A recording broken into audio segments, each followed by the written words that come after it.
All right, man. Thanks for getting on. For anyone who doesn't know you, who are you? Where are you based? And what kind of concrete work do you focus on? So I'm Ben Oren. I'm the owner of Austin Concrete Specialists. I'm the CEO. I have a partner. His name is Agaya Sulin. We're based in Austin, Texas. We're doing flat work, foundation. We have a decent amount of commercial, but the bread and butter is the residential while we're doing the bigger project in commercial. Can you give us a brief overview of your background, kind of what got you started into concrete? Sure. Actually, it's funny. I had a different business running during the years, and then a few years back, I needed to replace my pool deck.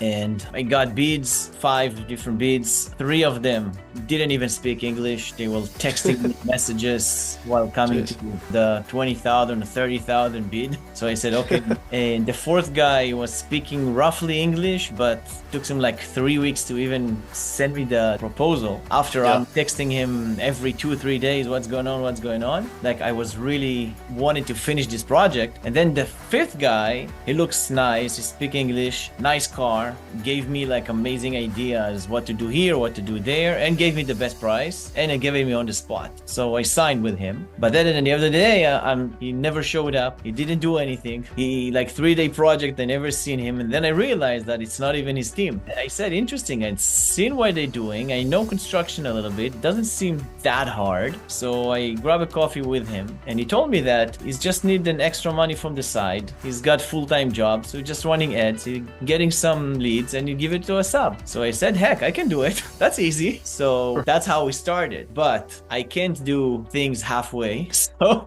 it transformed to a real company, not just a side gig. And here we are today. There we go. How long have you been in business? Roughly 4 years. Wow, 4 years. How long did it take from that beginning to turning it into like that real company that you're talking about? Roughly a year. It was a very, very rough year that we forcefully transformed from a nice side gig that can get us a few $1,000s a month extra. And it's the first business I ever started in my life without knowing anything about it, because it was supposed to be a side gig. So I said, yeah, I have a sub. He knows everything. It's fine. Right.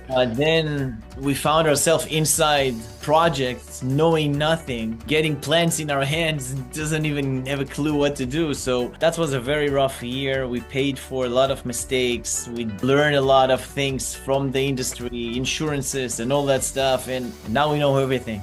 There you go. Quick learning process there. Oh, yeah. What do you think was the biggest thing that helped you to get from that starting point to that year in where you felt like things were going better? I think 2 things mainly. Because I opened, and also my partner, it's not our first business. So I think we brought a lot of business experience with us, a lot of scars and all that stuff that we already knew what we're getting into. And second, we realized very fast that we can't rely on word of mouth and Google leads and all that stuff. If we want more than just side gig, we need a constant stream of leads that we can actually scale, and where ads basically start to help us. Yeah, definitely. I think you and I met probably, about a year ago now? Yeah, something like that. And your business was already doing fairly well with Google and referrals. Like you guys were pretty big at the time, right? Yeah, we were making like around a million and something. It wasn't bad, but after we built the processes, after we built teams, after we had insurances and all that stuff, it felt unreliable just to hope that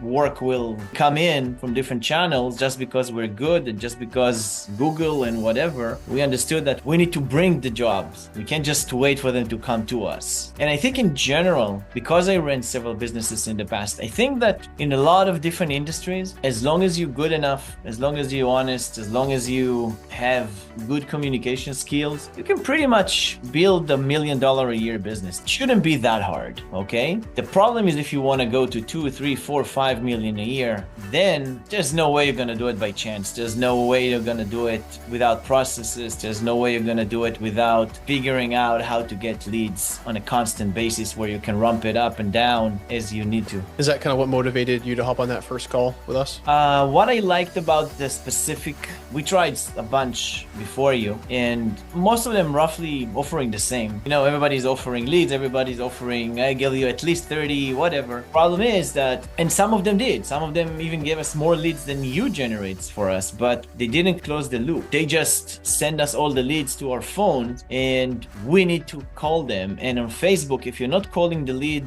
after 1 to 5 minutes, pretty much done. And a good case scenario, maybe 10 minutes. And we're on job sites, we have meetings, we have clients, we have estimates, we have projects running. Sometimes we just see the message 30 minutes later. So the conversion was horrible and it was so frustrating. And your offer was, listen, I'm taking care of everything for you. I have a guy, I have the call center, we'll book it for you. And that small change, that small piece basically changed everything, because now I don't need to worry about it. I don't need to be available every second for every lead. There's somebody that pick up the phone, closing the loop and everything. So that was great. At some point we had that conversation about bidding in person at the estimate instead of like waiting and sending it later. How much do you think that helped you, and why do you think it mattered so much? I think it's a game changer, especially in smaller jobs. I would say up to $10,000, then maybe $15,000. If it's a pretty straightforward job without any complications, like a standard driveway, standard patio, walkways, whatever, something that it's easy to calculate, there's no reason not to give the price on the spot. It's exactly my experience, what I mentioned earlier. Yeah. Almost nobody giving price on the spot. And just the fact, it sounds stupid, but just the fact that you can communicate, okay? I'm also foreigner. My English is far from being perfect. That's good. At least if you can just communicate properly, if you just dress properly, if you just show up on time, these basic things, it's already giving you an edge on a lot of different other contractors. I'm testing every once in a while my competitors. Maybe I can count on one hand the contractor that actually booking an estimate date and time and actually showing up without changing the time and date like 3, 4, 5 times. It's crazy. Just by doing the basics right, you're already increasing your chances. Now, if you're able to show a bid on the spot, that's changed our close rate insanely. Austin is a competitive market too. Like there's lots of contractors, right? Endless. You think all of that is what really helped you to start honing in and getting the deals closed there? Yeah, the fact that you can show up, take measurements, tell the owner, give me 10 minutes, I'm coming back with an estimate. And then you're coming up with the iPad, showing him a professional estimates with all the details, with the price. We also giving him incentive so we can chip off $500 if you're signing today or by tomorrow. That's it. Usually,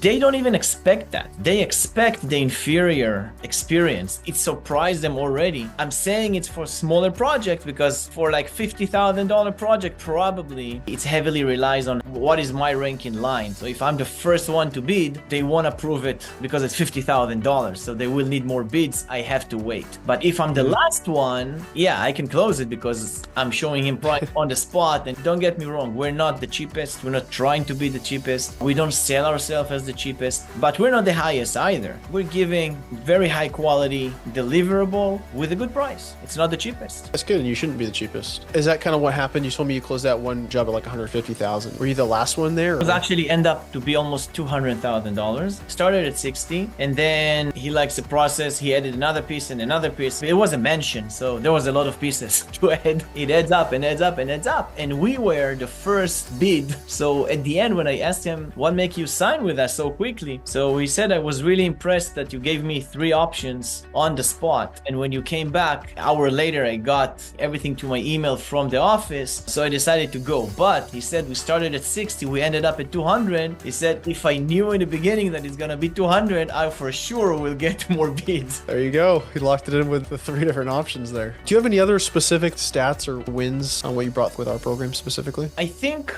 the biggest wins we have, let me simplify it. As a business owner, we're trying to shed responsibilities to the team, to whatever. There's some things that we need to own. There's some things that we need to be responsible for. There's something that we need to do as it's our business. And one of them is to be nimble. Oh, yeah. And in many cases, we were waiting for this appointment in 5 days, and suddenly we got cancellation. When we asking why, they already closed with somebody. You can't just say, okay, just book me whatever and I'll go. You have to make an effort. And I know it's very hard. Some have full-time estimators, some don't. We can hire full-time estimator. We prefer not to. We just found out that me and my partner, we're really, really good at sales. We're really, really good on the personal level. We're pretty happy with our close rate. So we prefer to be there. Yeah, like you said, speed to lead an appointment is so big. I mean, so many times good leads get wasted, right? Because they just close with the first person. Definitely. It's awesome. Overall, how would you say it was working with my team and myself? Was there anything that really stood out or you liked? I think you have a very good